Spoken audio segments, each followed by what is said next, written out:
Hello বন্ধুরা, কেমন আছো তোমরা সবাই? আশা করছি তোমরা সবাই অনেক অনেক ভালো আছো। আমরাও ভালো আছি। তো এই ভিডিওটা যে আলমারি গোছানোর এই ভিডিওটা, আগের দিনের একটা ভিডিওতে তোমাদেরকে বলেছিলাম যে আলমারিটাকে গুছিয়ে রেখেছি সব শাড়িগুলো, সেগুলো একটা ভিডিও করেছি, অনেকটা বড় ভিডিও হয়েছে। সেই ভিডিওটা একদিন তোমাদের সঙ্গে শেয়ার করব। মাঝে যদি কোনোদিন ভিডিও বানাতে না পারি তাহলে সেদিনকে ওই ভিডিওটা তোমাদেরকে দিয়ে দেবো। তো দেখো, সেরকমই দিন চলে এলো, মানে মাঝে তো শরীর খারাপ থাকার জন্য ভিডিও বানাতে পারিনি। তো তাই ভাবলাম আজকে এই ভিডিওটা এডিট করে তোমাদেরকে দিয়ে দিই। তো আমার শরীরটা খারাপ হচ্ছে সেই বৃহস্পতিবার থেকে। বৃহস্পতিবারে ঘুরতে গেলাম, ওই গাড়িতে করে ঘুরতে গেছি, তো হাওয়া টাওয়া লেগেছে, প্রচুর পরিমাণে ঠান্ডা লেগে গেছে। আর শুক্রবার থেকেই আরও দেখছি যে মানে ঠান্ডা নাকটা বন্ধ হয়ে আসছে। তো ওই দিন থেকে ওষুধ খেতে শুরু করেছিলাম, কিন্তু শেষ রক্ষা আর হলো না। ওই জন্য শনিবারের দিন দুপুরবেলা আর মানে বিছানা থেকে উঠতে পারছিলাম না। তখন মাকে বললাম যে মা, তুমি এসে আমাকে নিয়ে যাও। তারপরে মা গিয়ে আমাকে নিয়ে এলো, কেননা বাড়িতে আমি না হয় শুয়ে বসে থাকলাম, কিন্তু রিহুকেও তো দেখার ব্যাপার আছে। বাড়িতে তো সেরকম কেউ নেই ও যে রিহুকে দেখবে। আমার যেহেতু কাজে বাজে যায়, ও কাজ বন্ধ দিয়ে তো আর ছেলেকে নিয়ে সারাদিন বসে থাকতে পারবে না। সেই জন্যে বললো ঠিক আছে তাহলে, আমি বললাম যে ওই বাড়িতে চলে যাই, বললো ঠিক আছে তাহলে চলে যাও। তাই মা গিয়ে নিয়ে আসলো। ওই দিনকে আস্তে আস্তে শনিবার দিন আস্তে আস্তে সন্ধে হয়ে গেছিলো। তো দেখো, ভিডিওটা আমি আজকে এডিট করছি এখনও, কিন্তু মানে আমার গলার আওয়াজটা শুনে তোমরা বুঝতেই পারছো যে আমার গলার কি অবস্থা। মানে গলার আওয়াজ ঠিক মতন বেরোচ্ছে না, এতটা পরিমাণে ঠান্ডা লেগেছে যে গলায় বসে গেছে। তো দেখো, আলমারি থেকে সব শাড়িগুলো, নতুন পুরনো সব শাড়ি কিন্তু বের করে নিয়েছি। পুরনো বলতে ওই 2-1 বার করে পরেছি সেই সমস্ত শাড়ি। শাড়ি তো আমি সেরকম একটা পরি না, ওই জন্য বেশি শাড়ি কেনাও হয় না। তবুও এখানে অনেকগুলোই শাড়ি আছে, প্রায় মানে 25-26টা মতো শাড়ি আছে এখানে। আরও এই সাইডে দিকে আরও আছে শাড়ি, মানে এইদিকে আলমারি যেদিকে 2টো দরজা ওই সাইডটাও শাড়ি আছে। আরও মায়ের কাছেও রয়েছে আমার 3-4টে শাড়ি। তো সেগুলো মায়ের কাছেই থাকে, ওখানে গেলে তখন পরি, যদি দরকার পড়ে তখন। পুজো টুজো হলে কি বাড়িতে অনুষ্ঠান হলে সেই সময় তো পরতে হয়, সেই সময় পরি। আর এদিকে বাড়িতে দেখো বেশিরভাগ শাড়ি নতুন। এখানে একটা কালো রঙের জামদানি শাড়ি আছে, সেই শাড়িটা আমার বাবা আমাকে সে 3 বছর আগে পুজোতে দিয়েছিল। সেই শাড়িটা পরাই হয়নি, মানে ম্যাচিং ব্লাউজ পাচ্ছিলাম না। তারপরে ওই জামদানি শাড়ি তো পরতে গেলে একা একা পরাও যায় না, আর পুজোতে সেরকম তো এখন কোথাও ঘুরতেও যায় না। এবছর তো সেই ওই কুর্তি সেট বেরিয়েছে, ওই কুর্তি পরেই গেছিলাম ঘুরতে। আগের বছরও পুজোতে যাইনি ঘুরতে, তার আগের বার পুজোতেও কোথাও ঘুরতে যাইনি, তার আগের বছর পুজোতেও কোথাও ঘুরতে যাইনি।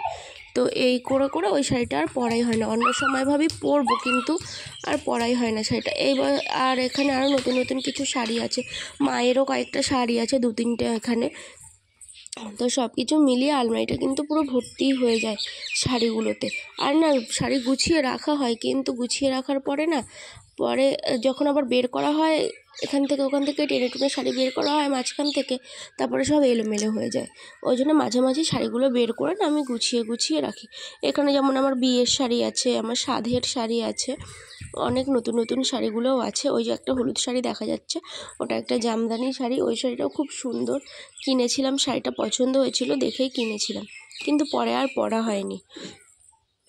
আর আরও অনেক অনেক শাড়ি রয়েছে এখানে, বেশিরভাগই সব জামদানি শাড়ি। আর ওই যে কালো শাড়িটা ওখানে রয়েছে, কালো আর ডিপ পিঙ্ক কালার দিয়ে শাড়িটা আর কি রয়েছে।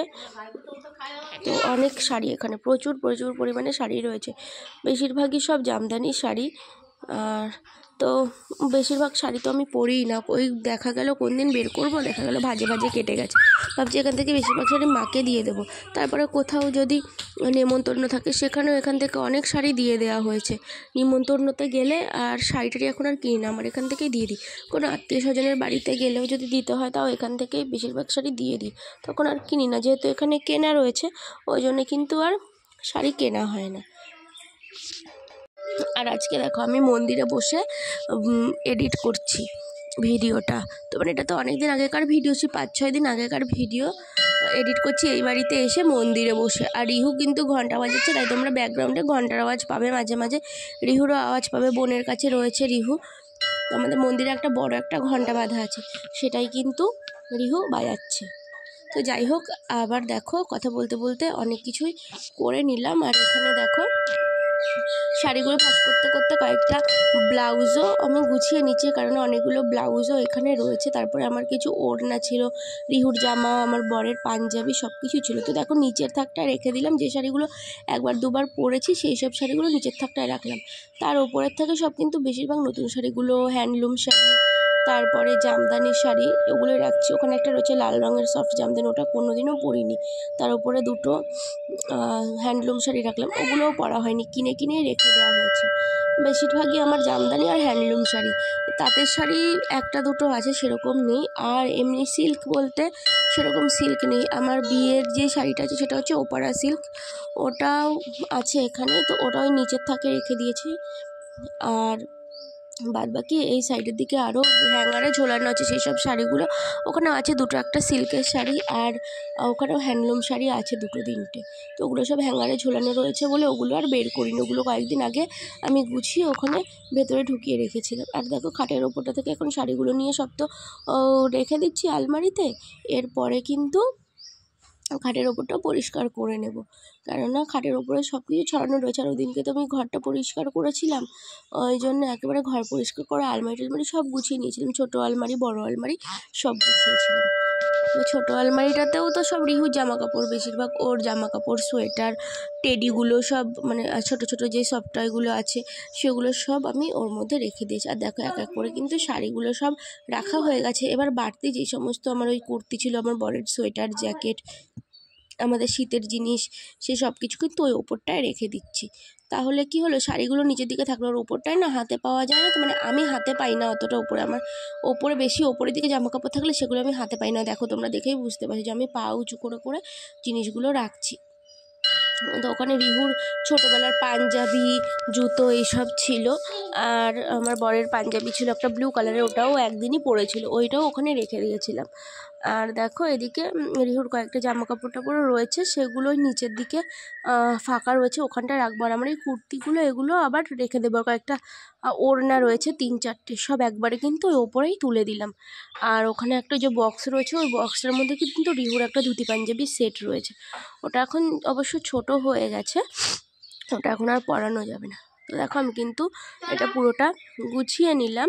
আর দেখতে মোটামুটি ঠিকঠাকই লাগছে। আমি অত ভালোভাবে গোছাতে পারি না, সেটা তোমরা ভালো করেই জানো, তাও মোটামুটি যেরকম পারলাম সেরকমভাবেই গুছিয়ে নিলাম। দেখিয়ে দেওয়ার কেউ নেই, যদি কোনো ভুলভালভাবে গুছিয়ে থাকি কিছু, তোমরা অবশ্যই কমেন্ট করে জানিয়ে বলো যে কীরকমভাবে জিনিসটা রাখলে ভালো লাগবে, সেইভাবেই রাখার তাহলে চেষ্টা করব।